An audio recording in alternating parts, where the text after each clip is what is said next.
Good morning, everybody. Keith Engle here for TGI Sports Talk's Sunday stream of consciousness. I almost forgot where I was. Right here on the McGrath Podcast Network. MPN for you who are not following along as closely. Let me just change this. I had a new logo to put up here. I want to welcome everybody watching this morning on Facebook, YouTube, Twitter, wherever you might be. Great to have you with us. We want to thank all the groups that allow us to share, specifically some of our favorites down here at the, there's that little, it's not very, can't read it very well, but we'll leave it there for now anyway. John Gonzalez at the Sports Authorities, Greg Rawlings at Baseball's, America's Pastime, the love for baseball, Flo and Can over at Bottom Line Sports, the crew over at Let's Talk Sports and DDH, thumbs up to you. Tanner and the gang do a great job over there. Ken Krause, it's Golf Bud Sports of all sorts. And, of course, a quick shout-out to Ralph Williams over at RW Media. He does some great stuff out of Ocean City, Maryland. And specifically the Sports Corner from Tuesday, 4 to 6 p.m. Eastern with Smokin' Jim Frazier. A very lively show this morning on the Big Football Show, if you were watching there earlier. Good morning, CA. Good to have you with us. AC is here with us as well. Good morning, AC. Paul Spada, how are you? Go Pats today. Michael Abrams, good morning. And good morning to all you others who have not said hello yet and probably will during this next hour and 45 minutes or so, hour and 40 minutes. We'll be going back to a full 2 hours in a few weeks as soon as my football Sundays end. It could be as soon as 2 weeks. I don't know yet. With the playoff schedule, we don't go out necessarily watch the games the way we do during the regular season. So good morning, Danny. Good to have you with us. Danny Fuller out in California early on. Oh, Jesus. Early in the morning out there in Southern California. Great to have you with us. Lots to talk about this morning, guys. It's your show, though. Bring your topics, and we'll certainly debate them as much as you want. We got football from yesterday. Obviously, the Seahawks manhandled the 49ers last night. Great defense. They wrap up the number one seed in the NFC. The Patriots will try to do that today, but they've got a tall task with the Broncos needing to lose to the Chargers. And the Panthers lose an important game. They could have wrapped up the South yesterday and finished over 500. They lose and don't play well against the Bucs in the rain. And now it's up to the game that doesn't have any playoff implications for themselves, the Saints and the Falcons, to decide who wins the South. And, of course, the Ravens and Steelers will play tonight. We'll talk more NFL than that as well. We've got the NCAA. We'll revisit the quarterfinals. Great win for Miami. Great win for Ole Miss. Ole Miss now has more challenges ahead of it this week. As it sounds like only Charlie Weiss Jr. will stay from those assistant coaches that were leaving with Lane Kiffin. Oregon gets a win. Paul Spada, congratulations. Played well. Defense was awesome. Dan Lanning, who I love, some interesting decisions on kicking field goals and going for first downs. Kept Texas Tech in this game longer than he should have. Indiana just steamrolls Alabama and is probably the best team, not probably, is the best team left in this tournament. As much as I like Miami, and we'll talk about those semifinal games that are coming up Thursday and Friday before we talk again. But we do have a college football huddle on Wednesday night to discuss all of that as well. Who else has joined us? Rick has jumped in. Good morning, Rick. Good to have you with us up there in Amsterdam, New York. Bill Pulver. Nice Miami win for sure. I got to tell you, this team is playing so well. This is the team that should have showed up all year. I've argued with people. I've discussed with people. This team is as talented as any team in the country, but they don't show up to play every Saturday or whatever day they're playing, which is on the coaching staff and on the players and on everybody. They've showed up against Texas A&M, and they've shown up against Ohio State, particularly this week. And I gave you the game plan, and it wasn't rocket science, man. I'm not a brilliant football mind here, gentlemen and ladies. Run the football, pressure the quarterback. Pretty simple formula. Work to a T.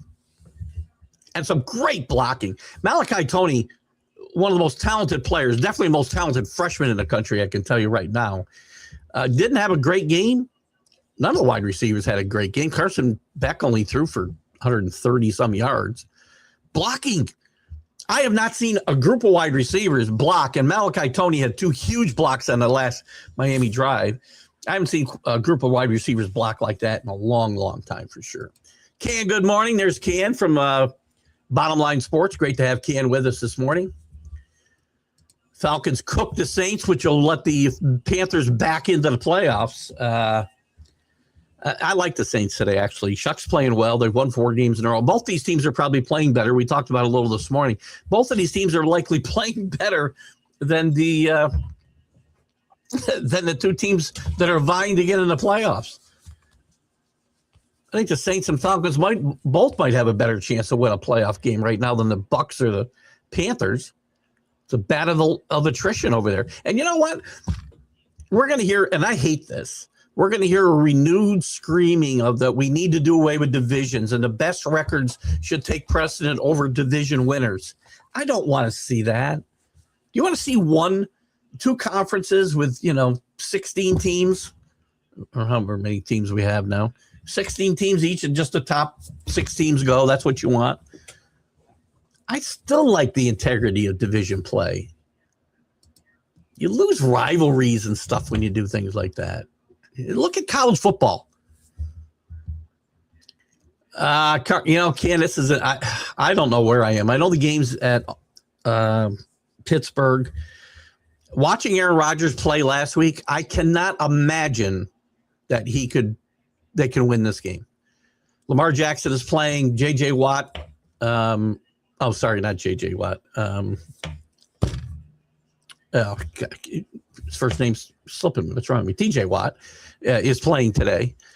How well they can play, we'll see. I mean, again, this Ravens team is in flux. I mean, there's a lot. You saw the article. We know the article that came out in Baltimore last week talking about all the butting of heads within the organization. It looks like either the quarterback or the coach is going to be gone. And it's much harder to find a quarterback than it is a coach. Cam has really burnt some bridges there, not playing when he's hurt. Remember, there's a difference between injured and hurt. I can't imagine Tom Brady or Aaron Rodgers or you name the quarterback sitting out with back spasms last week. Now, Huntley played well.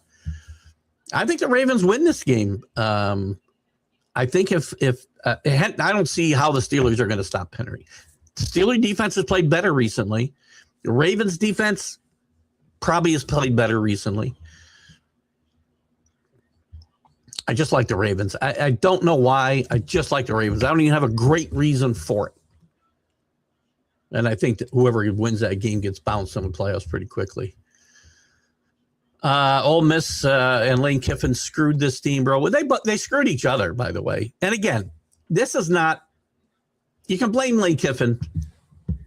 Coaches move all the time. I mean, the optics here are really bad because of the way Lane Kiffin left. And the reason we now have a 12-team playoff. We're going to have a 16-team playoff probably next year at a minimum. Dwayne Lane Kiffin left makes it look bad. And now they've got another conundrum this week, because first he said the coaches that were going to come with him had to come now. And I get it. They needed to recruit. When he left, he had to leave when he left. And he wanted to stay, and it's not feasible for Ole Miss to say, okay, you can stay. He's a walking billboard for LSU for a month or 5 or 6 weeks, whatever it ended up being. Then he said the coaches had to come with him. Then he relented, and the assistants who were leaving with him came back. Now, I don't think they ever thought they were going to make it to where the portal opened on Friday, and all of these coaches have responsibilities to LSU to recruit players to that system, to that program, including guys that are playing for Ole Miss. You know, you can blame Lane Kiffin all you want. And look, he doesn't look good in this. Ole Miss doesn't look good in this. But it's the system. The calendar's broken. Oh, I mean, Lane Kiffin never leaves before this is over if we fix the calendar. If we change the early recruiting declaration date from 1st of December, whatever it is, December 3rd, and the portal from January 2nd. And I understand kids got to get enrolled and we have to do this, but it's a multi-billion-dollar industry, dude. You can figure this out. If you can get some of these kids to stay eligible to play, you can figure out how to get them enrolled later than January 9th in some of these places. But again, to your point, Lane Kiffin doesn't look good. Ole Miss is a great story. The fact that they've gone and won 2 games is remarkable. The fact that they beat Georgia the other night, I think, is remarkable. I don't think anybody ever expected it. Pete Golding keeps saying, your Mississippi coach, that he and Kiffin had come to an agreement before the playoffs started through the entire playoff. But now he's saying he doesn't have any control about who stays or goes. And for what it looks like, James Martin this morning on the Big Football Show is an LSU fan and has his finger on the pulse of things a little better than I might. It looks like all the assistants are going to LSU this week and leaving, the ones that were joining Lane there, except for Charlie Weiss Jr., who is the most important one.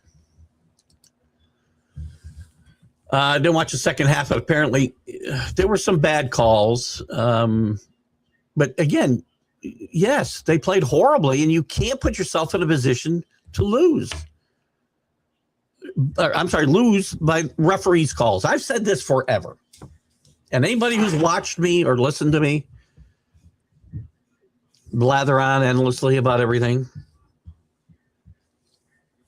with my know-it-all attitude, I've never once blamed referees for losing a game, ever. I've never blamed injuries. Those things happen to every team. Listen, the refereeing's bad. The refereeing's horrible. There was a couple of bad calls in that Panther game, without a doubt. The offensive pass interference on McMillan, questionable. But we see pass interference calls. Nobody knows what the rule is. They all call it subjective. Everybody seems to have their own. It's like umpires having their own strike zone almost. And there was a bad call on a backwards lateral. It was a pass that went backwards. It ended up being lateral, and the play was blown dead and should have been left alive. And look, don't put yourself in a position to get beat by referees. I'm never going to stop saying that. You can't run for 17 or 19 yards. You can't make bad decisions. You can't not kick field goals and run flea flickers at the 24-yard line when all you need to do is run your offense. You can't miss field goals, crucial field goals in the second half, in the fourth quarter. They shot themselves in the foot. You say it. I wouldn't root for your team to be out. And I really hope we don't get this outcry to do away with divisions, because we're going to have an 8-9 team in the playoffs. So if the Falcons win, Carolina backs in. They'll play a home game next week against I don't know. I mean, the seedings are all up in the air today, and some teams are playing all their players. I don't know what the Bears are doing. The Rams are playing everybody. The Eagles are sitting their players. The Chargers are sitting their players. And by the way, I'm not getting worked up. Remember, I don't know if it was last year. I think it was last year.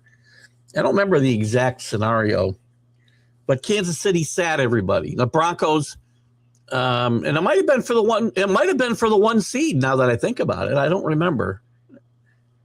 No, it couldn't be. It had to be something else because Kansas City got their asses kicked, and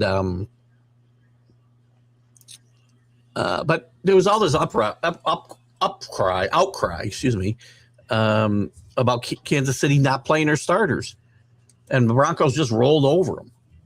I think that was what it was, or maybe it was the other way around. Maybe Kansas City had their starters playing. You guys can help me out.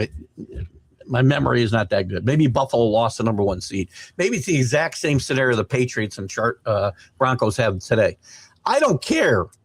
The point is, I don't care that Trey Lance is playing quarterback for the Broncos or the Chargers today. Actually, I wish he was playing for the Broncos. It's their job to take care of their team, not my team. Not their job to go out and play their best players and do their best to win today when it matters. Maybe I think they can either finish 6th or 7th. If they don't care, then that's up to them. They want to keep their players healthy. They want their quarterback healthy and their key players healthy for the playoffs next week. God bless them. That's what they should do. If they feel winning today is important and that's what they decided to do, well, God bless them. That's what they should do. Every team is responsible only for themselves, not for anybody else. Chargers don't have to go out and play for my team this week. I'll make that clear. I made that statement last year and was belittled for it. I wish I could remember the exact situation, but I feel like I've got it twisted, which is not unusual, by the way. So anyway, they played bad. Indiana's the best team. They are. Any loss to them is not a bad mark on a team that loses to them. That sounds like a guy who lost to them this year, by the way. And just getting ready to lose again. Paul, that sounds like you're getting ready to lose. Indiana is the best team. Your team's played well. Your team's in the Final Four, Paul. I didn't think they were good enough to get there. I told you I would tell you. I thought they'd get beat by Texas Tech. I mean, again, if we were doing blind, if you're taking the names off all the teams and doing blind selections, right? We didn't know who the teams were. We just put their records and their schedules up. I'm not sure Oregon would have made the 12-team playoff, quite frankly. I'm not sure that Miami would, to be fair. But your team has shut me up. They're playing well. I don't think they beat Indiana come Friday night in the Fiesta. What is that, the Fiesta Bowl? No, that's the Peach Bowl, right? They're playing in the Peach Bowl in Atlanta. But you lost at home to this team already. It's not a home game for Indiana. It came up this morning, and I didn't get a chance to correct it. It's a neutral site. I've got no reason to think Indiana is going to beat them. They're better. They are the best team in all phases of the game. The most complete team in all phases of the game. I do think Miami's got a better defense, but when you put all three phases of the game together, I think Indiana's without a doubt the best team. Oregon will have a chance. That defense plays like they did last week. They'll have a chance. Don't set yourself up.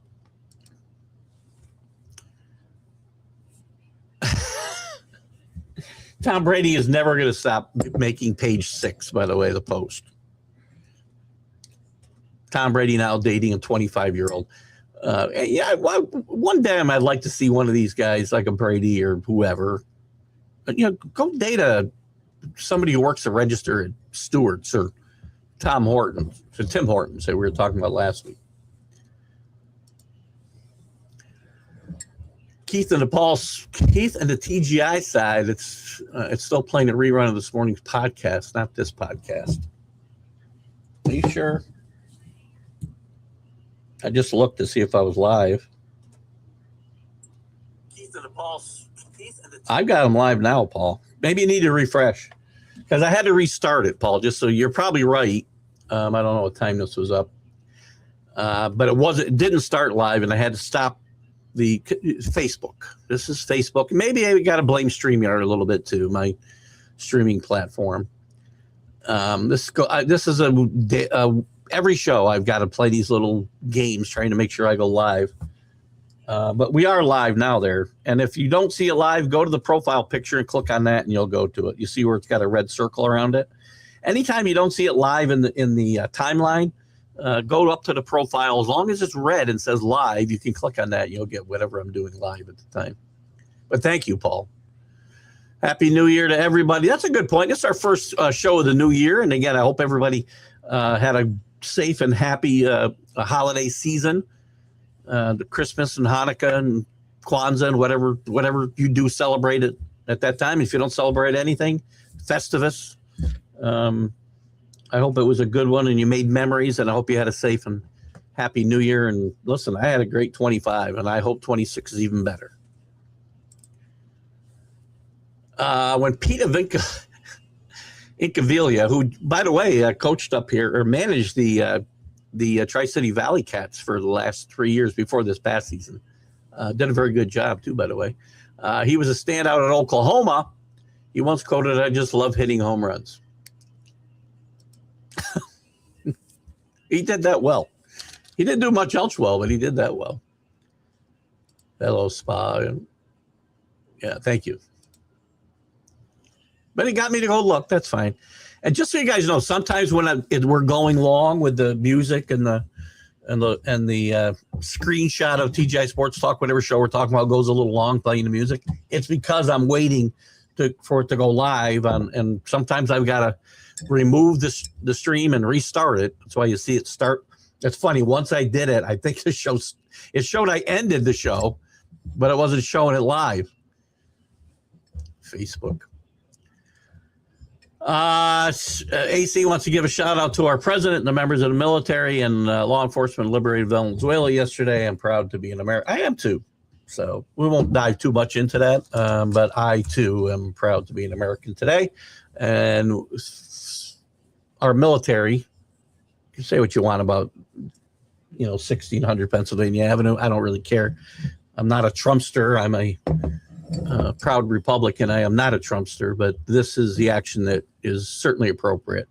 And also these was started by the Biden administration with a $25 million bounty on this guy's head. So anyway, Austin Matthews, now the leading all-time scorer of the Toronto Maple Leafs.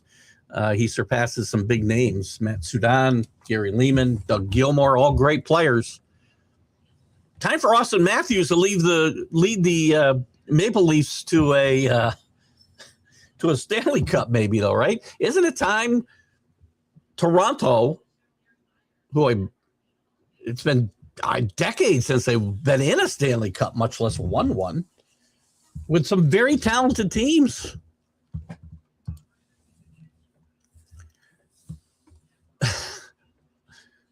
Paul spent a lot of time saying good morning this morning.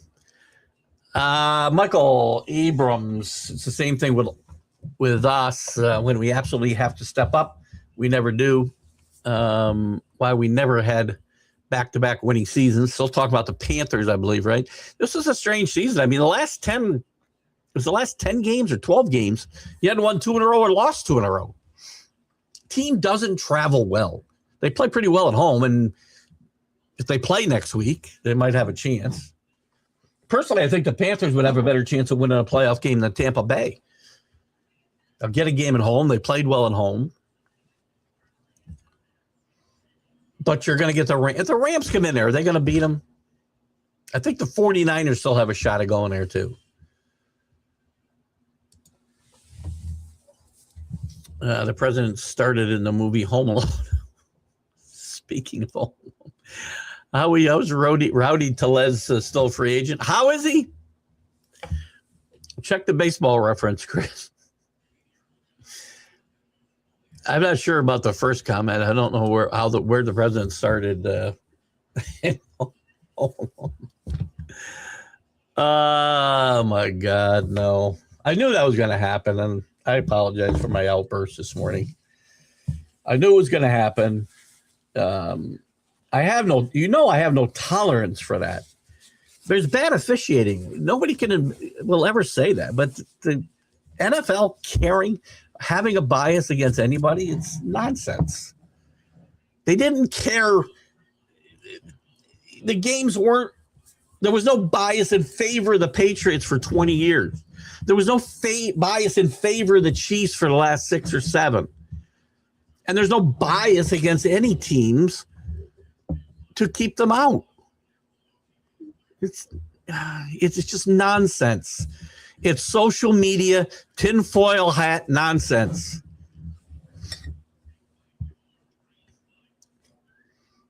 I think Jack got mad at me for saying bullshit. Good morning, Donna. Happy New Year to you. Happy New Year to everybody, as I said.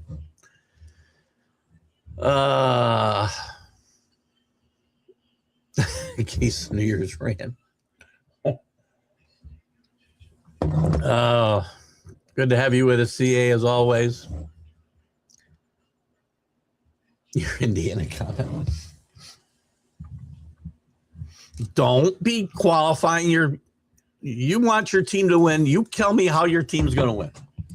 Don't say no team. And again, you're not wrong, by the way. Oregon has nothing to be embarrassed about when they lose to Indiana on Friday night. They played well. Again, Paul, I told you I'd tell you I was wrong. And I was wrong. They're in the Final Four. They're one of the top 4 teams in the country. The bracket tells me that. I doubted them beforehand. I knew they'd beat James Madison. But I thought Texas Tech would put up a better fight. And again, I think there's something to the layoff. We talked about this, right? And there's feelings both ways. I read an article yesterday that was saying that and 7 out of 8 teams have lost. We're starting to get a bigger sample size now. Last year, all 4 teams that had a bye lost. We're getting a better sample size now. Only one team has won, and that's Indiana, who played probably the worst team in this field. Well, sorry, outside of Tulane. I'm not sure Alabama would have beat Tulane yet last week. But there's something to the bye. I mean, again, this article said, well, it's been in the NFL for years. Teams have had byes during the season. They've had one, and so do NFL teams, or so do college teams have byes during the season. Teams have byes through the play or at the beginning of the playoffs. 1 team in each league. Used to be 2. That's 1 week. Even a Super Bowl is 2 weeks, and you've seen times where the 2 weeks hurts teams or hurts the game itself. You can't compare a 7-day or even a 14-day layoff to a 28-day layoff. There's absolutely something to that effect. And by the way, talking about the layoff and coaches and assistant coaches, the Miami Ohio State game, something nobody's taking into account. I haven't heard it brought up once. There was certainly an effect. Brian Hartline is leaving. He's the offensive coordinator for Ohio State, is leaving to go to South Florida and be the head coach. He's still on the staff, but Ryan Day didn't let him call plays. That was a huge tactical error. Brian Day's called plays for years. I get it. But Brian Hartline called plays for this group of players for 13 games. Now you say no? Why? Why did you keep him around? Why didn't you just tell him to leave if you were going to do this? I think that was a huge tactical error by Ryan Day.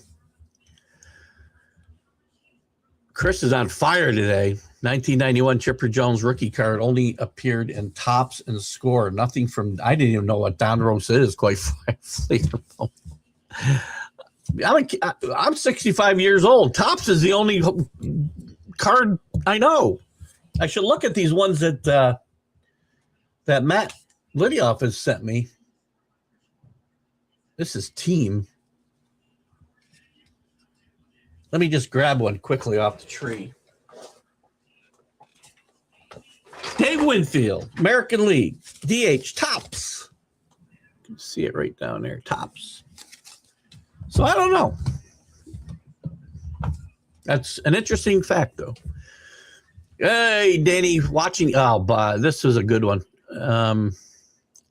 Watching a Notre Dame basketball game, unfortunately, allowed the piss poor officiating to blatantly make a call that was reversed. So, yes, I do feel more officials have someone betting eye interpreters for them. I don't. Listen, are there isolated cases? Yes. And again, now we're talking about individuals, okay?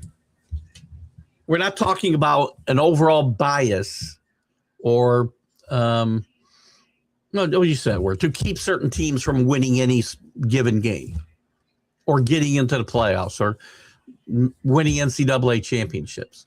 Are there going to be individual officials? That was a horribly officiated game. See, here's the thing. They don't have to be one and the same. Just because officials are horrendous doesn't necessarily mean they have a bet on the game. I refuse to believe that it's blatantly out of control. Do I think it happens? Yeah, I've talked about it here. You have the sports books. It's easy to fix. It's easier to fix games than ever. Not so much games. The prop bets are very easy to do.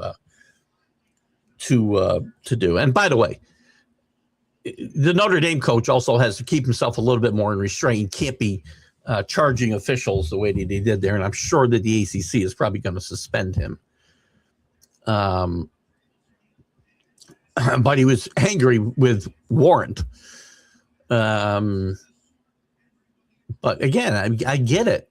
You know, I haven't seen all the plays, and it really doesn't matter to me whether I saw the play or not. Overall, can games be fixed or attempted to be fixed by individuals? Sure, they can.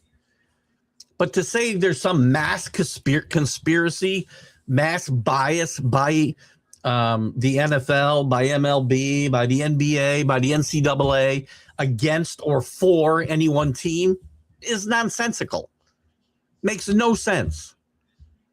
And because it's posted all over social media that people believe this is not evidence of that to me.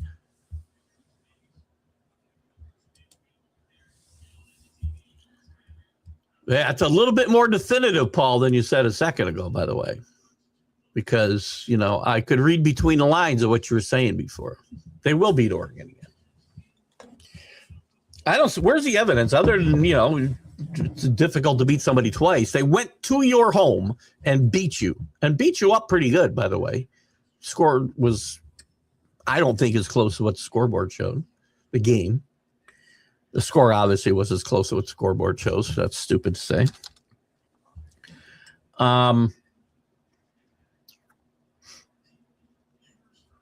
But I don't have, there's no evidence I've seen. Indiana's played better teams and won because they played Ohio State, remember, in the Big Ten championship game since that meeting. What evidence is there for me to say Oregon would beat Indiana when they lost to them on their home field already? And again, I will come here and say, oh, man, Paul, great call. And you should be rooting for your team. Just please don't come in here on, you know, next Sunday with a bunch of excuses when they lose. And you don't, quite frankly. Not that they've lost a lot. They've lost one game. I just can't deal with that. I'm not an excuse maker. And maybe it's me. Maybe I'm wrong and the whole rest of the world is right. I don't know. My team loses, they lost. The scoreboard says they got 1 point more and I lost. It doesn't matter why. I more often blame my teams for losing. But I don't see any evidence that Oregon's gotten better than Indiana has since they played last. If anything, Indiana's gotten much better. And the only place I see the defense is really good, but so's Indiana's. The quarterbacks are a toss-up. I like Dante Moore a lot, Paul. You've heard me say this. I think he's a better pro prospect in the long run. I don't think either him or Mendoza is ready to play on the next level. I think there's a better chance that Moore becomes a valuable NFL quarterback than Mendoza. Sports Year in Review. Should we do one? We should actually do that before the new year. Somebody wanted to see the best of me, and I said, they want to see the best of Keith Engle. And I said, go watch the first show of the year because it didn't get any better from there. The Quakes got a signature win. Oh, the Quacks. Danny's talking to his phone there. It looks like the Earthquakes or the Quakers. Are there any Quakers out there in California or Oregon? Got a signature win, but will remain bannerless. I agree. Danny and I are on the same page here. Thank you, Paul. Oh, I need more coffee. Are the Jacksonville Jaguar fans getting fed up asking, hey, Goober, where's the beef singing for lifetime? You know, they should be getting fed up because I and a lot of other people have not given Jacksonville a lot of respect this year. And Jacksonville still has an outside chance at the number one seed. If the Broncos and Patriots both lost today, which won't happen, they've got a chance to win, to get the overall number one seed and get a bye. Jags are playing really, really good football. Trevor Lawrence is playing good football. Hold on one second. Let me, where are they? And with that said, the Texans still have a chance to win the division today. Jacksonville's won 7 in a row. Texans have won 8 in a row. There's some momentum there, no, Danny? Make sure we mention this, whoever's still standing. I mean, those games have some meaning. Do these teams really care about whether they're the 5th seed or the 6th seed? I'm not sure. Again, we got different approaches from different teams. The Bills are playing. They've got a chance to move up to 5 from 7. It might make the difference in a home game somewhere. I guess the higher seed you can get, the better. And maybe I'd be playing for the higher seed all the time because you don't know what's going to happen in the playoffs. And you could end up with a home game later on if there's 2 wild card teams left at the end, and 5 and 7. And again, I'll throw 2 numbers out there. I don't know if they end up on the opposite sides of the bracket or not. If 5 and 7 remain, well, 5's getting the home game for all the marbles. So, listen, Jacksonville's played pretty well. And the Patriots, I'm not going to avoid this topic. There's going to be some distraction there.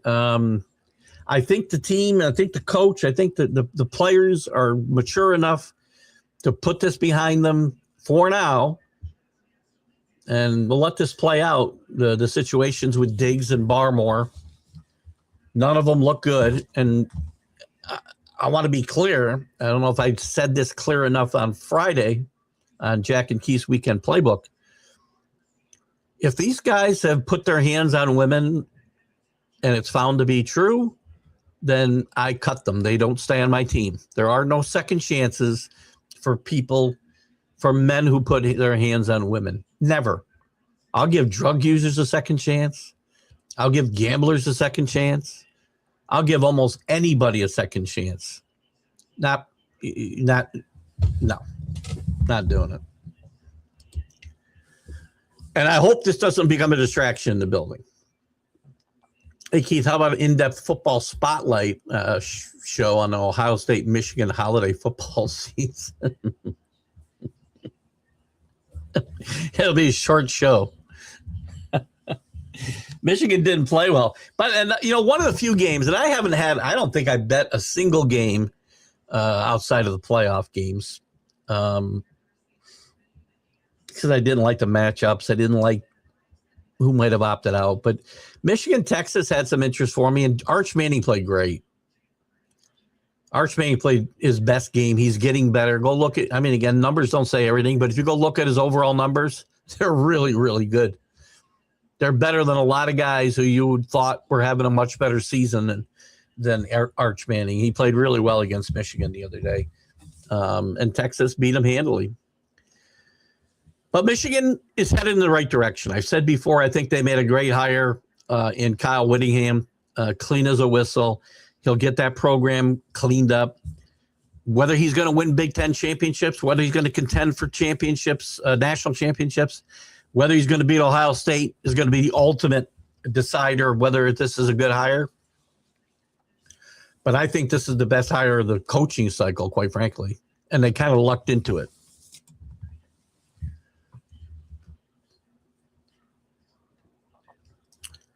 I don't disagree again on an individual basis. And the only thing you can do there is pay guys more. And that doesn't always work. We see NBA players gambling when they're making, tens of millions of dollars.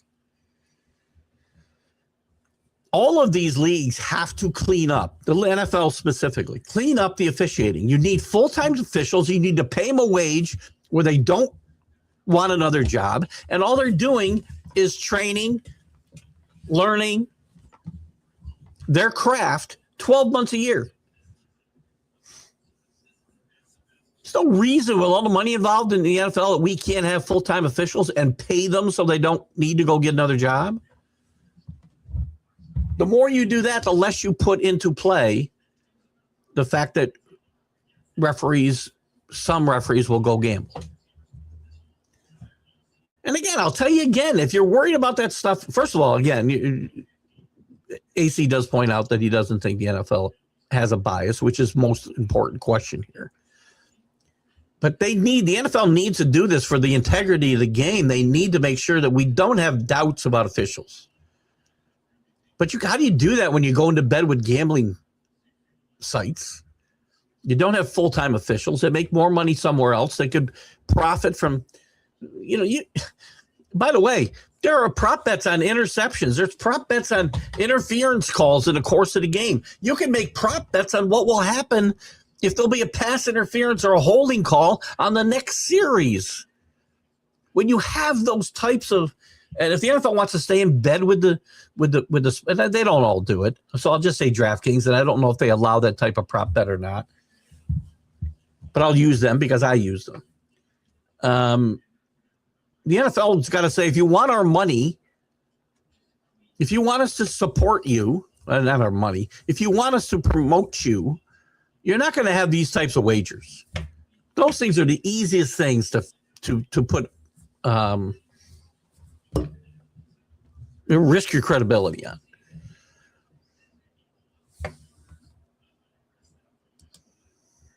Oops, what happened here? Ball says, why don't, all right, I don't even know if it happened, but what about older officiating that have moved on or retired, who had a stellar record in the NFL, teaching classes while I'm mentoring? Well, there you go. The Jim Tunney's of the world. Jim's like 95 years old now, so it's probably irrelevant, but he did some of that. Jim Tunney, I had interviewed on the show, a great official for a long time. And he was kind of like an ombudsman for the NFL and would help with and these guys do get graded. Maybe they didn't make that stuff should all be probably, we see all the players' stats, good and bad. Why don't we see officiating grades? But what you're talking to about, Paul, goes into what I said. Why don't we have full-time officials that we pay? Listen, I'll pay them a bundle of money. I can afford to do that. I'm the NFL. Multi-billion-dollar program. I can take all the questions out. But we don't do that. We should.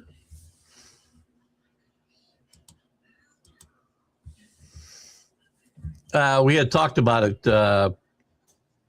We had talked about it before the show that he was not going to. He beat me to it. He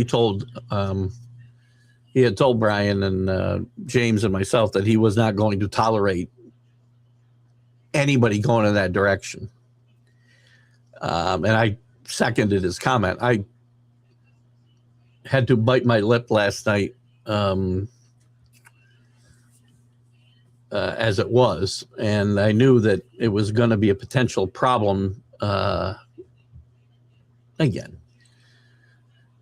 You should be rabid. You should be upset when your team loses. And to be fair, you know, it was pointed out that Carolina cost themselves the game. But then there was what?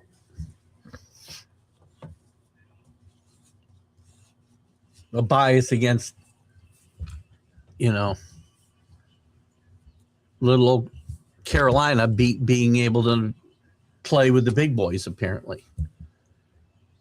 They don't care about that stuff. Cinderella stories are good. I don't think the NFL is going to care that if Carolina or Tampa Bay wins a playoff game. Why would they care? And so he did jump on it faster, but he made it clear beforehand that he wasn't going to tolerate it, and I agree with him. I mean, you guys have seen it come up here, and I'm not going to continue to go on and on about it. I make a comment and I usually move on. I think, you know, people with tinfoil hats believe that stuff. People who believe we never went to the moon believe that NFL games is biased against certain teams to allow them to win, which, by the way, would be scripting and fixing games.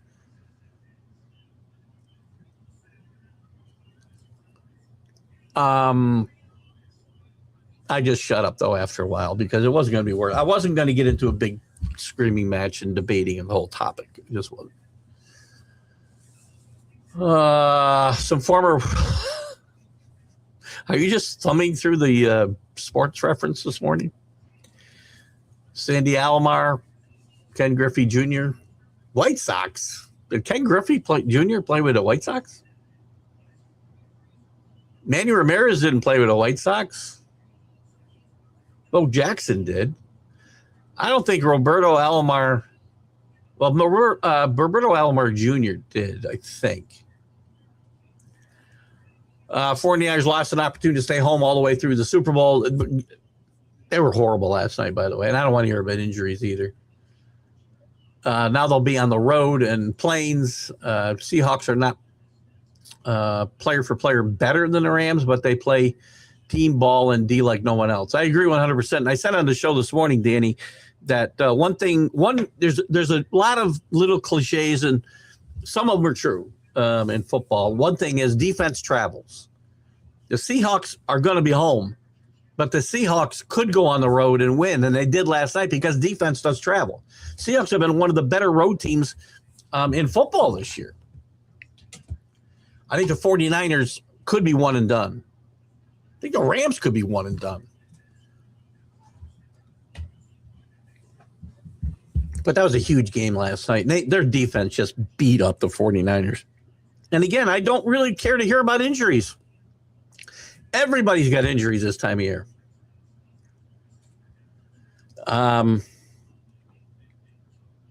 You know, the Patriots are playing with a lot of injuries. You don't hear me sitting here talking about, oh, my God, you know, 3/4 of our offensive line banged up. Will Campbell's been out. Oh, my God. The defense is banged up. It doesn't matter. It's the next man up. Go play and go win. And you coach around those. You scheme around those injuries. And if you can't, you can't. Injuries and referees, I've never once blamed for a loss, ever. Chris Efgrave's got to erase his phone, turn Roberto into Robert. Nice. I thought there was no racism in Canada. I thought all the racists were here.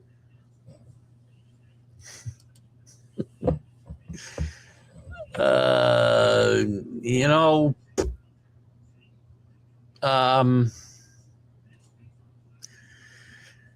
with 12 teams, it's hard to say I should put a 3-loss team in there, but I think Texas was better than Oklahoma by the end of the year. They lost head-to-head. No, they beat them, right? No, they beat Texas. They beat Oklahoma. Again, if I take all the names away and show you the schedules and the records, I think it's possible Texas gets in over Alabama and Oklahoma. But again, once we start arguing about the 12th team, gets to be play better, right? If Texas doesn't lose any one of those 3 losses, and they could have won all those games, if you just don't lose one of them, you're in. They would have been in over Oklahoma. They would have been in over Alabama. Alabama beat Oklahoma, who was the 3rd worst team in the playoffs. Agreed. I agree 100%. And I am sorry for Allen. Hey, look at Allen. Allen's a good fan, stands by his team.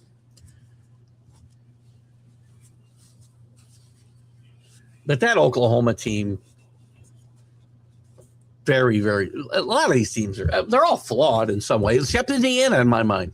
I haven't seen a flaw in Indiana. If somebody can tell me where the flaw is, when I say coaching, offense, defense, special teams, who's got more there? Who's got more of that all around going for them than Indiana? I'm starting to fall 20 minutes behind here. This is what the Angels do. Angels in the outfield, a great reference, Chris. And the Angels, yes, they're Angels off season, which we'll get into more as we get through the playoffs here. This is a typical Angels off season. AC says most profitable betting trends is following the refs. If you pay extra attention, it's then show me again. Then the league needs to be transparent and show these things.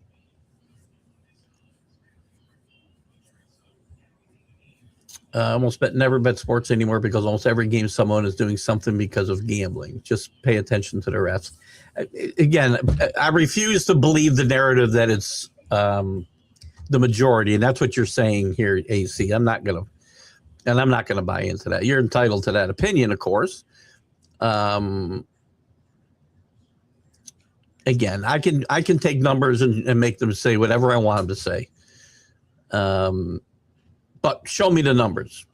Again, that's pretty easy to say. Show me some numbers. I don't know where these numbers are tracked. I'd like to see them.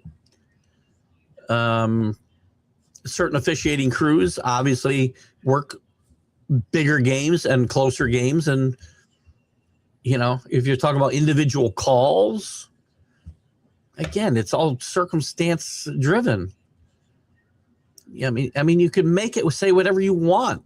And if the league really cared about this, and they should, because their credibility is at stake. I'm not, regardless of what I say and feel, because again, I will tell you, when you come to me with some credible proof, AC, we'll be doing a baking show here. We won't be doing a sports show. Because if there's credible proof ever that the league, no, because the league, if this went on, what you're saying goes on, and it was really prevalent, and the league just let it go, their credibility would be shot. And this show will become a baking show. So get those recipes ready. Isolated. Yeah. But I don't think AC, in fairness to AC, and I don't want to speak for AC, and I respect his opinion. I really do, especially when it comes to gambling. I don't think he's saying there's a conspiracy. He's saying there are certain refs and you follow their trends. So if you're saying to me it's one officiating crew, that could mean there's one guy in that officiating crew that's a problem. So we're probably still saying the same thing, AC. Two days in a row. We're on, let's say.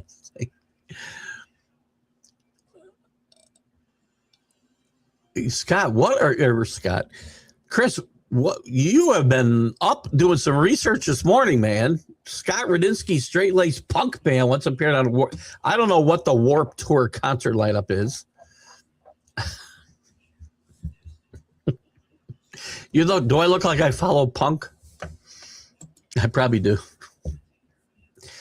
Michael Dighton Edwards is with us. Check out his latest writings. Good morning, Michael. You can catch him on TGI Sports Talk, my personal page, his page, some of the groups that I share too.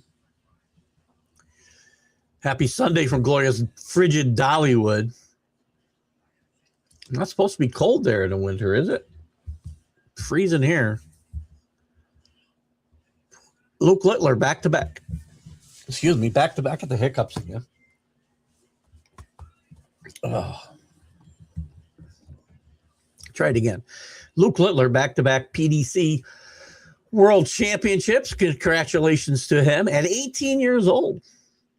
Is there money? I think I might have asked you this, CA. Is there real money in these? Are they winning? What are they winning?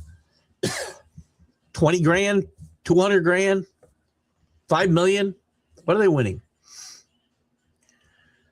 Who's a player you wanted to appreciate, but were just a kid when their career was wrapping up? Willie Mays. Fred Lynn, I saw his whole career. He started when I was 15, so Fred Lynn, great player.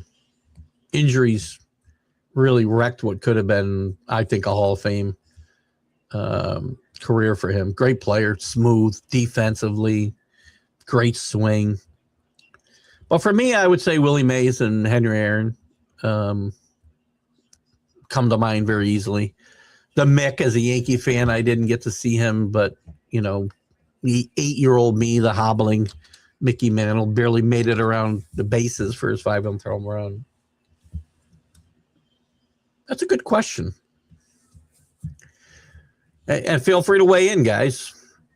Indiana, Miami, as I thought Georgia got better the last few games. Ole Miss is playing with a chip on their shoulder. They are. I think it will make for perfect 30 for 30 in the future. You know what? That's a great point, Danny. ESPN would be all over this for sure. If they were to win the national championship,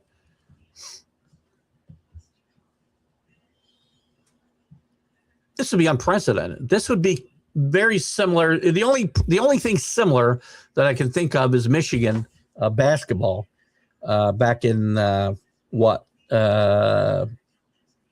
was that, 89-ish, when Coach Frieder took the job at Arizona State, planned on coaching out the season, and they said, no, you can go to Arizona State now, and Steve Fisher took over, and that team went on a run to win the national championship against Seton Hall that year. That's the only thing I can think of that's comparable to this. Very similar.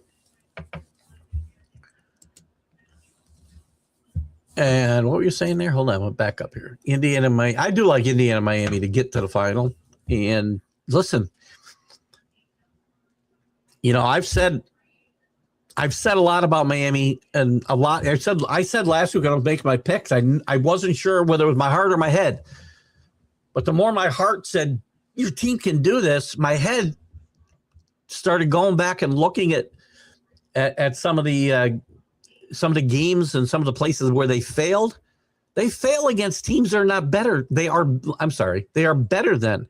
When they play teams that they're either worse than or on a par with, let's say, they play very well. They played 6 ranked teams this year and beat them all. If they win this tournament, they're going to have beat, 4 of the top 6 teams in the country.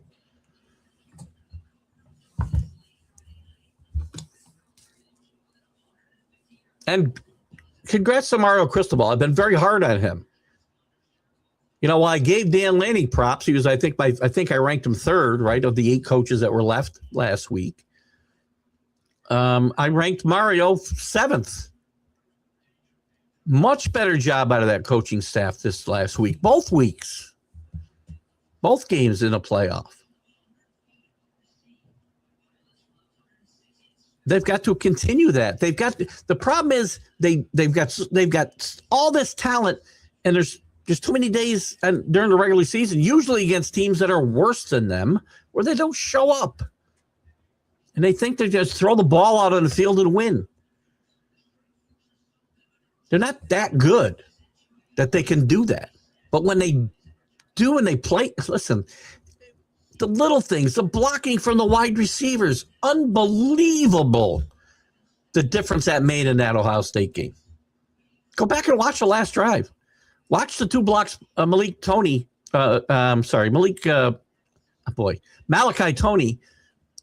puts on a couple to spring runs for Fletcher.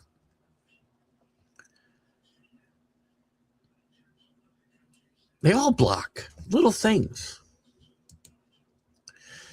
Jacksonville playing great, no doubt.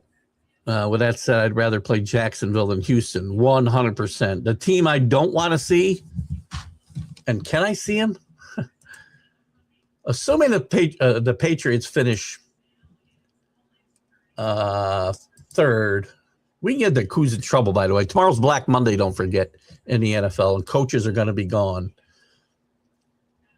Hold on, I had a NFL playoff scenarios. So where can the Texans finish? I think they got 2 places they can finish.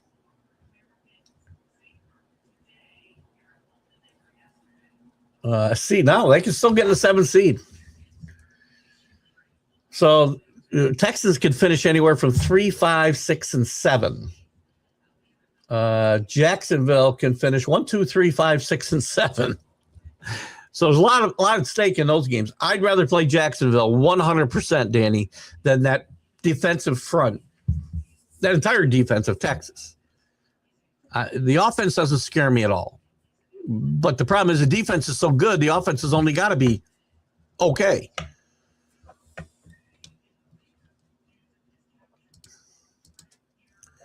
When Yarmer Yager played in Florida, what was he, 100 then? With his veteran experience, he didn't have to practice with the team. Yarmer, a single man, would go to the rink at 2 in the morning and practice by himself. Can't make many friends like that.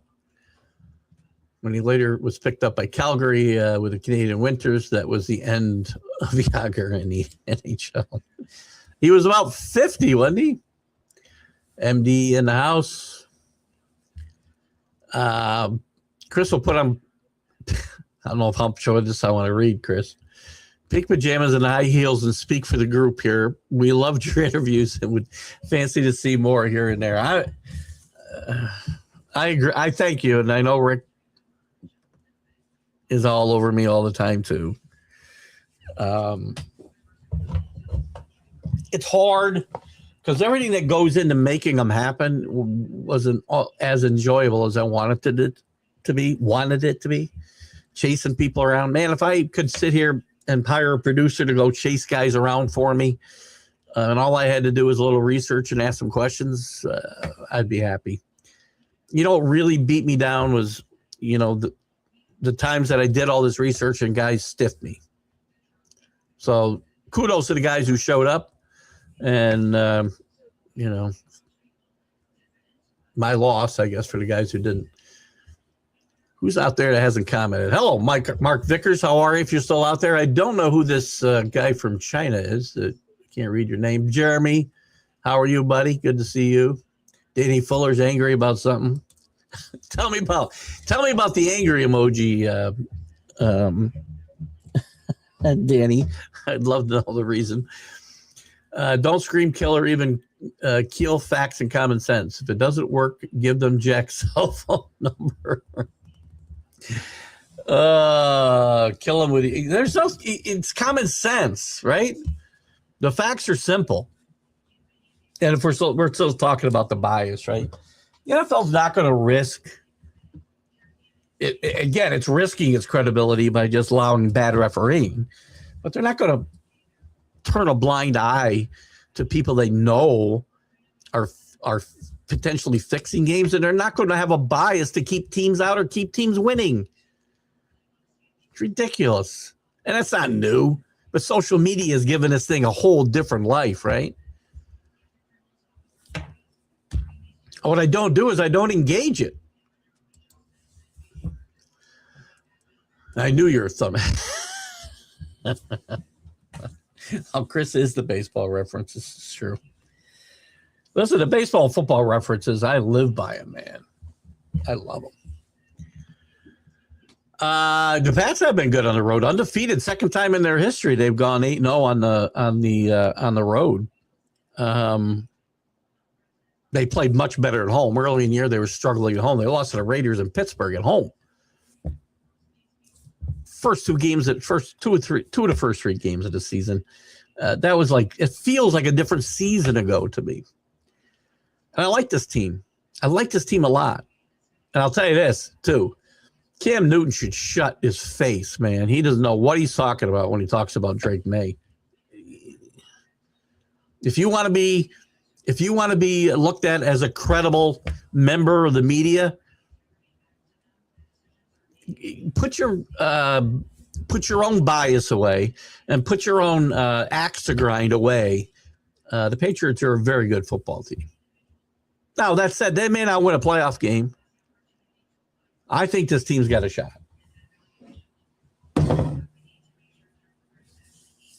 Both the teams I root for in college and the pros, just a week ago,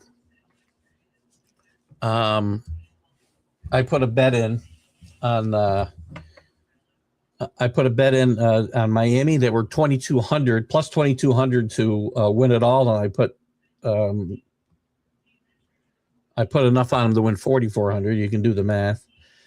And the Patriots, I also bet 100 on them, which will pay me 15. I think they were plus 1,600, maybe 1,650. So we'll see. Wouldn't it be nice to have both those bets? AC says they hide the numbers. They hid the Chauncey Billups stuff. Professional poker players were talking about that for years. The poker stuff's something different. That's got nothing to do with the games, though. Well, I suppose it could at some point. NBA hid the whole investigation and said there was nothing to see here. They're hiding because every game, either a referee or a coach or player is doing something. All right. Again, then I see no reason to watch the games even. Right? Again, that's the NBA, and I don't watch the NBA as a rule. I'm a Knicks fan.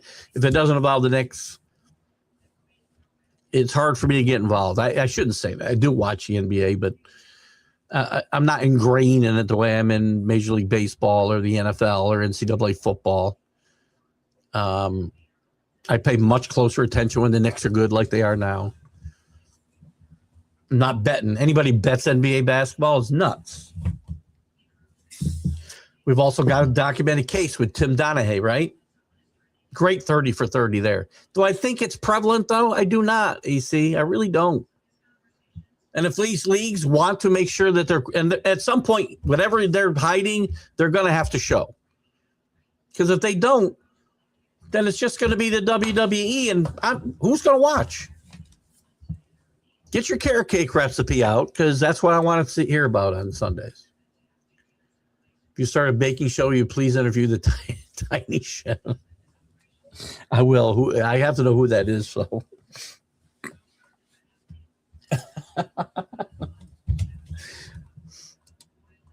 Don't worry, Paul Spada.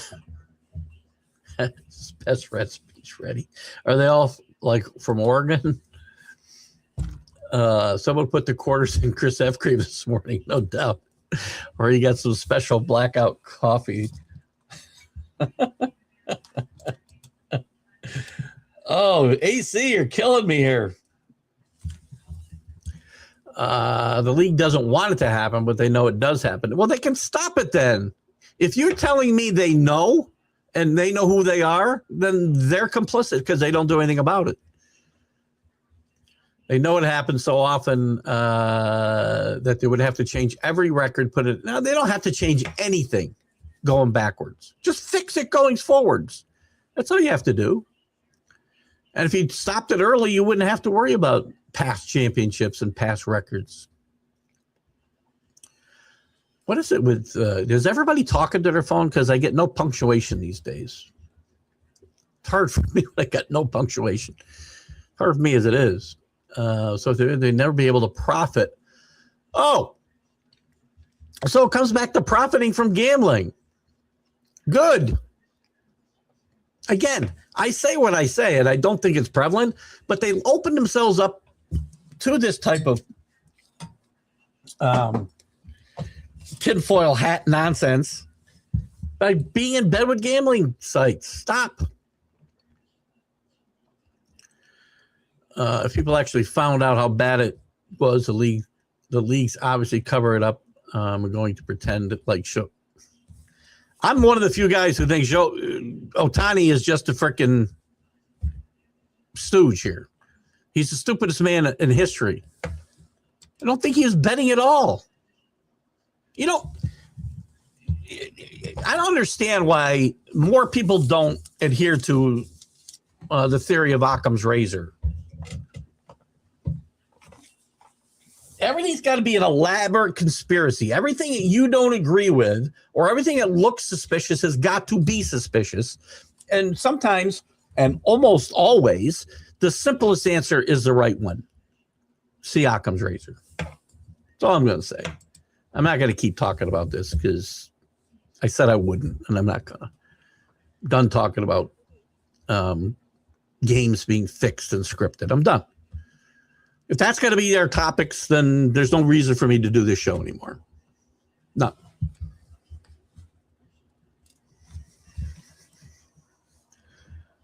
Babe Ruth for Jack. Babe Ruth for Jack is a player. He came at the end of his career, 1934. My player would like to have seen him play injury-free. Bill Walton. That's a great one, actually. And Danny, we're old enough to have seen him play fairly healthy in college, and 1 year, really, 1.5 years, right? In the pros.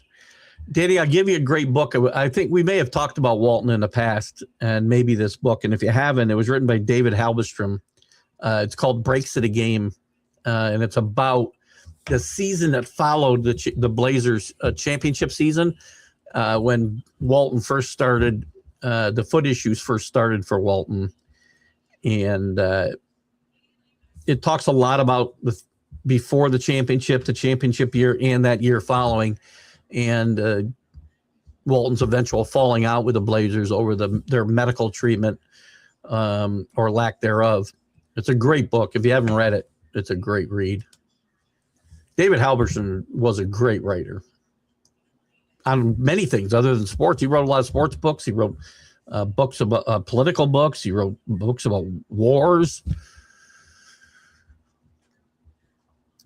Michael player we wish you could have seen more as a kid. Bill Freehand, good call. I never saw Freehand play a lot either. He was later in his career. Because I didn't think he was that great a player. But I saw him late. So Alex Del Vecchio and Maurice Richard is a good one. The Rocket. Eric Lindros came to camp for the Toronto Blue Jays in 91. I did not know that. It wasn't a publicity stunt.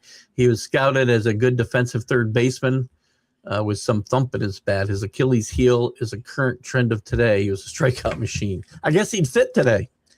Blue Jays had a couple of those third basemen then that baseball was not their best option. Danny Ainge also played. He played actually real regular season baseball too. Please pay attention to this farce and BS regarding Lane Kiffin and him wanting Ole Miss coaches to leave and go to LSU now during a playoffs. Even if it doesn't appear it's an unfair distraction to the team. What a poo show. Listen, here's the problem. I see both sides of this argument. If I'm Lane Kiffin, I want my guys doing my job. But if I'm Lane Kiffin, I probably would be okay if I left them there because Charlie Weiss Jr. gets to sit there and whisper into Lacey's ear and Chambliss's ear, if Chambliss gets another year of eligibility. It'll be fun at LSU next year, won't it? I can understand why Mississippi doesn't want these guys around. Any of them. Mississippi should have, and again, I know it would be unfair to the kids. I get it. But to be sure there's no improprieties, if Ole Miss was going to be consistent, they said they didn't want Lane Kiffin coaching the team because it'd be a walking billboard for LSU for a month or 5 or 6 weeks, whatever it would be. Any coach that's still there is, and now that the portal is open, is going to be a potential issue around the kids at Ole Miss and potentially luring them to LSU because they've got access to them that nobody else has. Not even the future Mississippi coaches. So there's plenty. Don't just blame Lane Kiffin, right? Blame you, Ole Miss, and blame the NCAA for not having foresight to see these things could happen with the schedule that the calendar that you continue to adhere to that makes no sense based on the calendar of when you play games.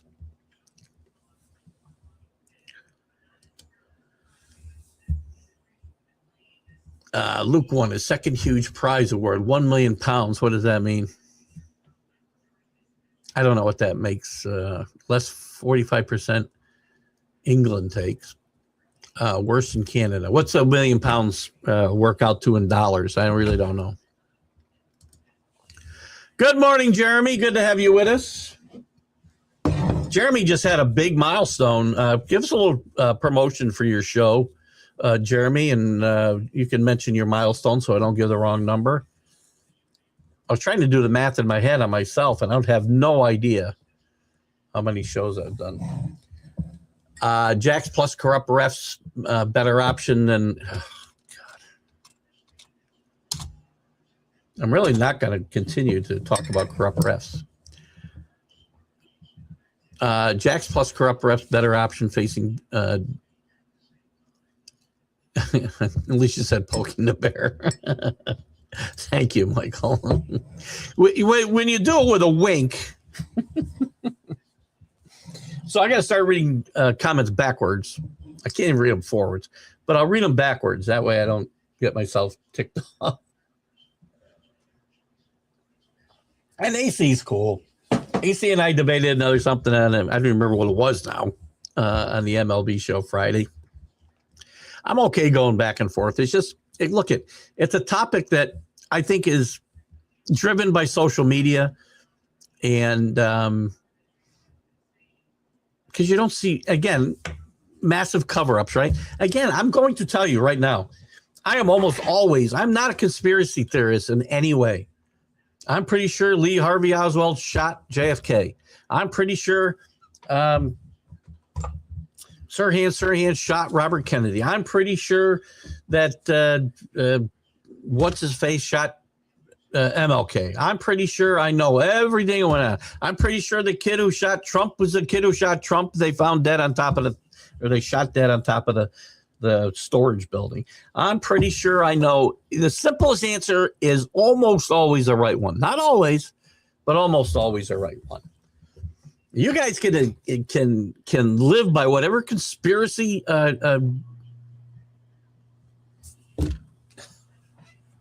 mode you want to live by. I won't. I'm not going to, and I'm not going to engage it a whole lot.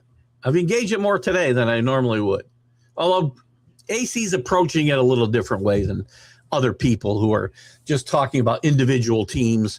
Again, what really ticks me off when I hear Patriots, the league wanted the Patriots to win. That's why they won all those Super Bowls. The league wants the Chiefs to win. The league doesn't want this team to win. The league, blah, blah, blah, blah, blah, blah. I mean, I'm engaging AC more because we're talking about individual situations, and Danny said the same thing. And I do agree that there are situations where it happens. Again, I cannot believe it's the norm. There's too much money at stake.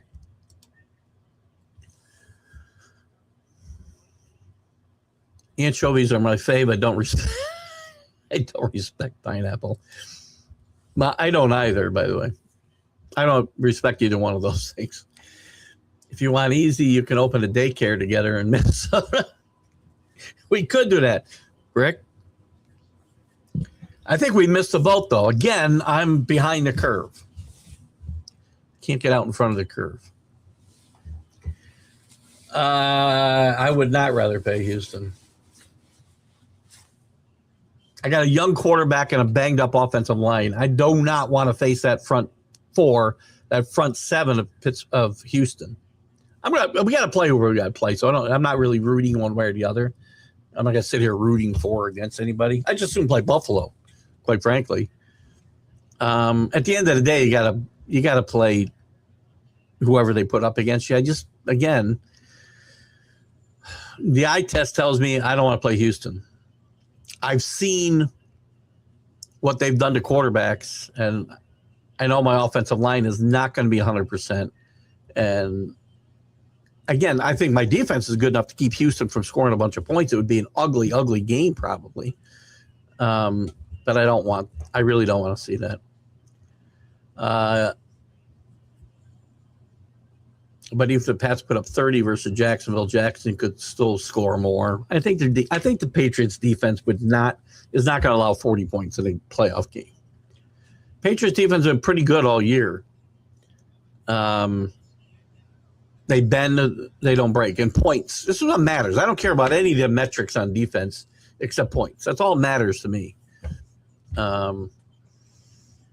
And if it comes down to the last minute drive, I don't trust the Patriots versus. Listen, I don't trust anybody's defense. It's a good point. I will tell you that. So if we're going to talk about certain circumstances, AC, if it comes down to the end, yeah, I'd rather face Stroud in the Texans offense in that 2-minute drill than I would Jacksonville. I don't disagree with that at all. My problem is if I play the Texans, I'm not sure I get there. Jeremy's ready for this football season to end. Mock draft and scouting profiles this season.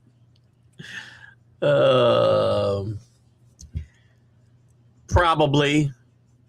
I'm not a big – listen, I love the kid. I think he's a great kid. He's got a really quirky personality if you watch him interviewed and whatnot. And he's a good player. I don't think Mendoza, I don't think Dante Moore, I don't think any of this quarterback class is very weak. Very weak. Raiders are desperate, and probably, yes, Mendoza will be a Raider. Because teams are always going to reach. This is not a quarterback class I'd be reaching. And once it gets past Mendoza and Moore, none of these kids should probably be going until the third round. Doesn't mean they weren't great quarter. I watched Mendoza, and again, I'm not seeing a guy that looks like he's ready to play day one in the NFL. That doesn't mean he won't be okay. And I've been wrong. I'm not 100% right. I just know teams reach way too often. Do you need a quarterback to win in the NFL and win the Super Bowl? You do. There aren't many Trent Dilfers that win the Super Bowl. But there's a whole lot more first-round draft picks that don't ever win a Super Bowl than do. Again, 8% of the quarterbacks taken in the first round since 1967 have won a Super Bowl. That number says, unless you again, I'm not saying if Peyton Manning comes around, you're obviously going to draft him high, right? And you're not finding a lot of Tom Brady's in the 6th round. I get all that. But more often than not, you're rolling the dice. You want someone to do all the legwork for interviews, Marty Cordova? I know. You were a big help, Chris. Don't get me wrong. But even those guys, I mean, it isn't like I didn't have to do some chasing around to get them to do it. So again, it's my own psyche. I'm not going to do any of this stuff if I don't enjoy it, right? I mean, the day I don't enjoy this and interacting with you guys and being wrong about a lot of stuff and being right about some other stuff is when I stop doing it. And I don't think that's going to happen anytime soon. More likely, sports will cause me to stop doing this, right? We have a baseball strike. I said I'm going to not do baseball. But we'll see. Hello, James. I see James out there now. I don't know if he's got a comment. I got to get caught up here. Hate to say, but if the weather is good for the Bills, I think it's their year. Bills will be better on the road because of the weather. Listen, and I hate indoor stadiums. I'm glad that Buffalo's not building one with a roof. I think home field means something, and that means playing in weather. If you can't play in weather because you're a warm weather city, well, then you damn well better get yourself some home field advantage. I'm not going to say Buffalo's out of it. Buffalo's put up some stinkers this year, though. But when you get two talented players like like Josh Allen and James Cook, you're certainly in play. I just like my team. Yeah, the WWE doesn't make anywhere near the money that the pro football makes, AC. And by the way, they also admit that it's everything's scripted. They're not hiding. Again, you've got to come clean. If that's going to be the case and you want to watch scripted football, you'd actually watch that, because I wouldn't. If it came out this afternoon or tonight, whatever, that the NFL decided it was time to come clean and every single game is scripted, and we're not going to tell you what it is, which is fine. They don't tell you in the WWE how it's going to work out either. I got plenty of other stuff to watch that's more entertaining than a scripted football game, quite frankly. So I would never, ever, ever watch another game. But you got it. There's never going to be any credible evidence. And by the way, it's not being covered up.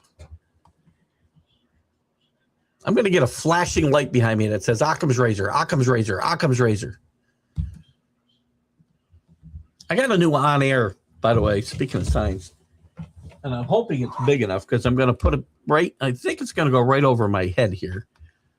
Like right, I can't, right there. A new on-air sign coming, because one thing I miss out, because I really like the freedom that I have without the backdrop, the green screen, backdrop, because it's a pain in the ass. I don't like the way I look in front of it. Get the lighting right. I like this open look better, but I like that. I want that on-air thing too. So, and I'll get the Occam's razor sign right next to it. Paul's recipes, all in cheese and beer.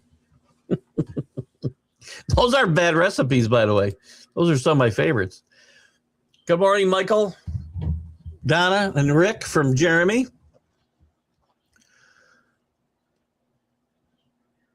Well, yeah. Again, bad calls. It's not what about. I'm not ignoring bad. And I know you're coming in late, Jeremy. Or I think you are. I'm not sitting here pretending there isn't bad refereeing. There's horrible refereeing. I'm telling you that they're not doing it because they want one team or another to win. Except in maybe isolated instances.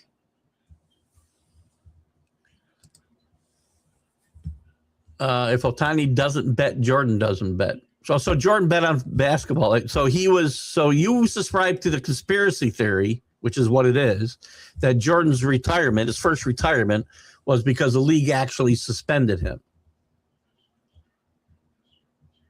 No evidence at all, none.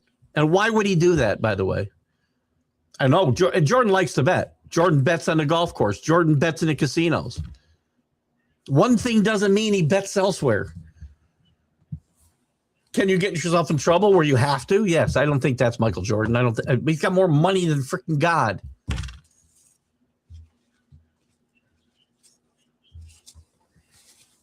Again, Occam's razor.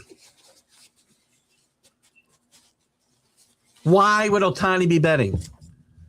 Now, if you want to really concentrate on the real cover up in that whole Otani interpreter thing, it's the fact that the investigation showed the interpreter never bet on baseball.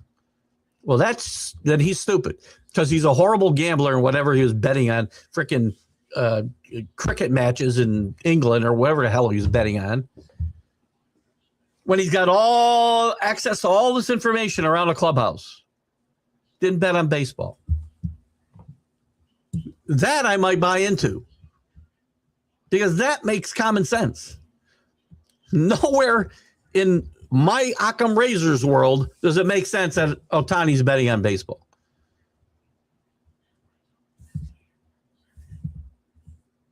And if they came clean and said he was, who's a bigger name in freaking baseball than Pete Rose?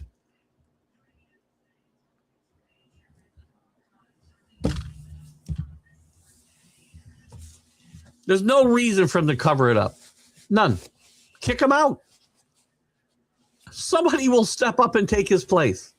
You're better off keeping your game clean than protecting your stars. I'm sorry. You just are.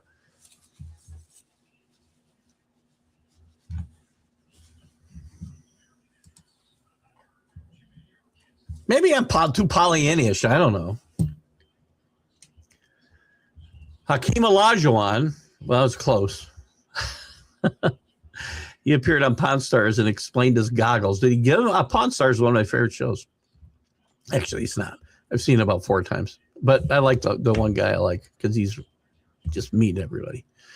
In his era with more aggressive play on the court, he kept getting poked in the eye unintentionally from his massive weight difference. He was also smallish for an NBA center at that time. Billy Sims, that's a good one. Billy Sims was a great player. When did he get hurt? In the second year, Jeremy? Such a shame. Not of those games, though. Did read breaks of the game. It is a great book. I've read it a couple times. And if you haven't read David Halberstam, I mean, there's tons of other books you can read. That he is just a prolific. He was a great writer. AC's worked in high stakes casinos. I've seen how athletes gamble live and in real time. Again, I don't know that one thing leads to another. Do I think it's a great idea? No. I don't think. Well, I'll explain this. I mean, we're talking around in circles. I'm never going to subscribe to the theory that players are fixing games overall. We're seeing some of that, mostly in the NBA and in Major League Baseball. Problem is that the leagues continue to do business with the gambling sites. I don't think it's, again, proliferated the sports world. If it has, then all is lost, and I will care no more. You know, it's just easy way to fix coaching change problems. Can't be interviewed or fired until after college football playoffs. The problem is the calendar doesn't work. Then and you're right. That should happen, Jeremy, and it should be just like the NFL. But you have to change the calendar as well. You can't have early commits or first week in December. You can't have the portal open on January 2nd. You've got to push everything back. But that's probably not a bad idea. Again, that's the NFL model, basically. I mean, they do have a mechanism for assistant coaches to interview during the playoffs. 2,000 episodes on New Year's Eve. Congratulations. That's a great achievement. I can't even tell you how many I've done. So how many weeks are there in a year? 50. 2020. Yeah, that's going to work. 52, 21, 22, 23, 24, 25, and 6 months. So that's 52 times 5. Well, that should have been easy. Plus another 26 times. I don't know if I got there. If I did 4 shows a week, I'd be at 2,200. But I haven't done 4 shows a week forever. I mean, the first year I was doing maybe 2. So you got me. That's a tremendous accomplishment, Jeremy. I wish I kept track of the shows now. If you count the ones I go and guest on, then it's way too many. I'm doing like 15 hours a week now. Too much. Retired. Good morning, Dave Guyette. What do we got? We got about 7 minutes left, guys. I got to pound through some of these. 1,364,40 and some change is 1 million pounds. Nice. Thank you. We love me and everyone. It's a love fest here. Thank you, CA. Who won the game last week? Who won the fantasy football? I didn't even look. Give me a winner. I want to congratulate them. Pineapple only works with ham, bacon, onion. Oh, no. Give me pizza with cheese and sausage, and I'm done. Mushrooms, time to time. I'm not blowing a gasket. It's just a subject that really pushes my buttons. Jack beat me to the punch this morning. Good to have you with us. Oh, James, go New Orleans. I see New Orleans winning. We said would put Tampa Bay in, right?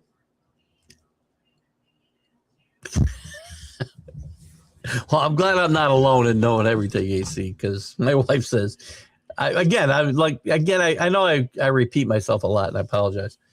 I use Billy Packer's old motto of I'm often wrong, but never in doubt.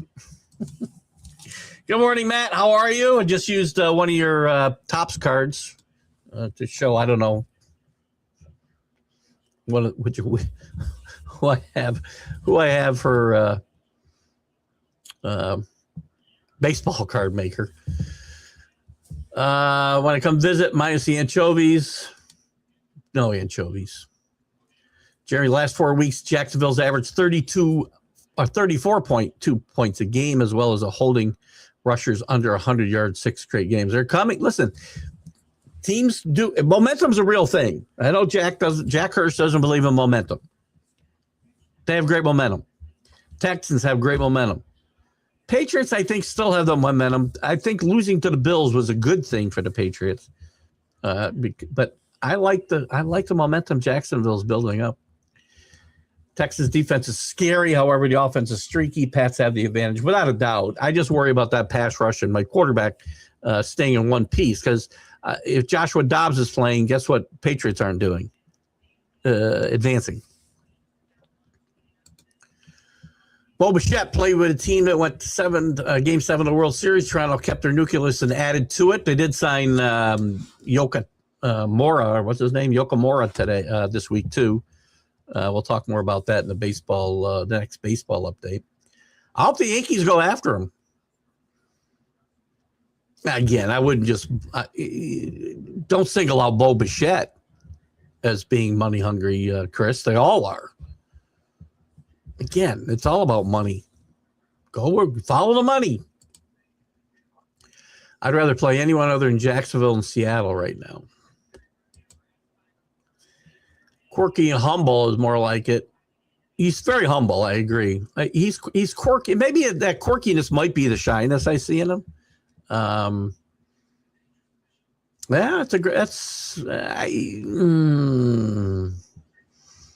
Quirky, humble. The rest of it remains to be seen.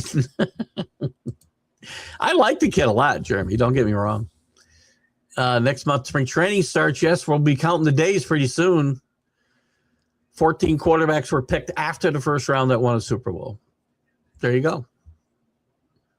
Again, that 8% of first-round picks is because so many get picked in the first round, obviously. And guys who win 6 or 7, like Tom Brady, obviously make that number look worse.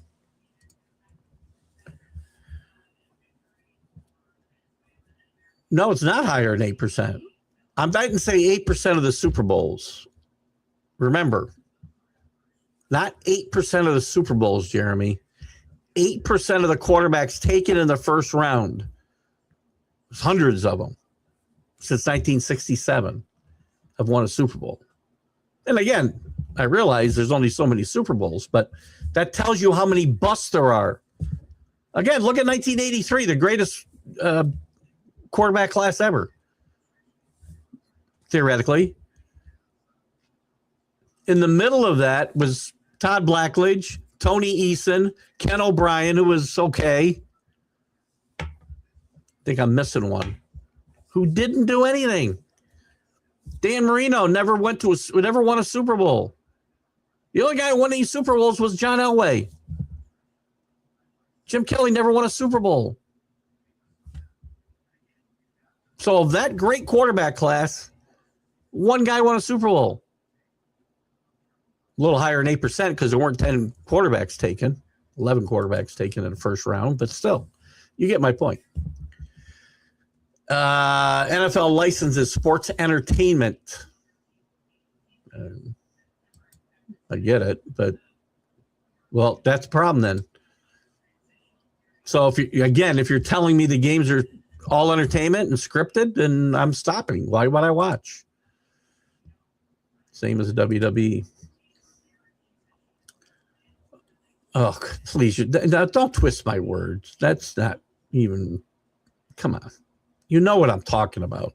I'm talking about like an hour-long drama that's scripted out by somebody who's acting it out and not, come on, you know what I'm talking about. None of those plays have a predetermined outcome. In a real script that I'm talking about, they would all have a predetermined outcome. And it would tell you when to fumble and when you throw an interception and when you do this. Stop. I might be going there too. If AC's right, if AC and Jeremy are right, then there's no reason for me to continue to watch football. So bring your recipes next week, guys. Daryl Boston, 63 years old today. He was a fine player for what he was. Jeremy, great stuff. Check it out. There you go. Jeremy does some good stuff. Make sure these guys have it. Jeremy, you send me anything you want, and I'll be sure to share it. There's so many guys. I want to help out, and I can't remember to go do it. Trey Lance, yeah. Let's do it today, Matt. I'm a big Charger fan today. Unfortunately, you're going to lose by like 30. Guys, I got to get through these comments. I've never not finished the comments. I don't know if I'm going to get them finished today. We got to blow through here. You really believe there weren't games where Jordan was like, I put up more than 25 or 30 points tonight and he bet somebody like Charles Barkley? I don't think that's the same thing. He's betting on himself to do well. Right, with another player. No, I'm not going to tell you that he didn't bet on himself that he would outscore Charles in a given game. I don't think that's what we're talking about either. We're talking about lowering performance, not raising it. Athletes care more about winning any kind of competition than they care about money, especially the best of the best. Agree 100%. That's my argument, right? Year 6 for Jeremy and his shows. Billy Sims broke both knees in the 85-86 season. That's a shame. Sims played 5 years and got hurt. You played that many years? Wow. Imagine he had good knees. Yes, John Gonzalez gets a shout out. Joe Willie Namath. Thank you, Matt. Matt let you off for the cards again. 52. I don't know. Is that your age? Oh, 52 weeks. I did ask how many weeks there were in a year. I do 8 to 10 shows a week since 2023. Too many for me, man. I can't do that many. About 15 hours a week. That's enough. I just bring this stuff up because I don't want to stop caring, but it's becoming too obvious if we speak out against it. And well, that's fair. I mean, that's fair. Then I do not count the ones I guessed on. Yeah. I don't either. I'm not either. Meat Lovers Pizza, Ford for a win. I got to get out of here, guys. Rick Sherlock has been here since the beginning. Billy Pulver's been here since the beginning. Kenny was here from the beginning. Has kind of gone quiet on us. Hopefully he returns at some point. And we've had some great groups. Like John Gonzalez has been with us since the very beginning as well. NFL owners run the commissioners. Big difference compared to the NCAA, and the damn NCAA committee needs to get Nick Saban. And remember, those are two different things. The NCAA playoff is run by the conferences. The NCAA does not run the playoff. But I would like to see Nick Saban get involved in this whole thing. And the NCAA ought to be involved in their own playoff, right? Let's have some fun. That's good for you. Congratulations, Michael. Toot your horn. Sorry, my old phone broke. I got locked out of your fantasy football league. My team was out of it anyway. If I count my guest appearance, there you go. Right? I'm often in doubt, but rarely because I don't speak unless it's something I've experienced. Stop it. You sound like Paul saying your Patriots are losing to the Bills in a way. Oh, no, I'm not saying I want to lose. I'm not saying I'm happy they lost, especially the way they lost. A loss I'm okay with before we hit the playoffs. That's all I'm saying. I really don't want to hit the playoffs. Believe me, I don't want to sound like Paul. I do need to end the show now, don't I? I'm almost at the end of the comments. Stop it. Hide the team name. Hide the team name goes Engle on the road 6 or 3-10 at home. And their chances. What's her chances of winning at home? Say it again. Stop it. The team name goes ain't. I can't do that one. I don't know what it is. AC gets the New Year Hitch Award. AC's a front runner for 2026. I haven't even named a winner for 2025. It's like an improv show. Oh. Happy Sunday, guys. I agree. Thanks for the show. Thanks for talk and the good debate. Google the tiny. I gotta Google. Can my wife see it? Pineapple on pizza, microphone drop. Good afternoon, guys. Keith Engle for TGI Sports Talk. I'll see you in the morning with Jack on the Jack and Keith Weekend Playbook. Bye bye.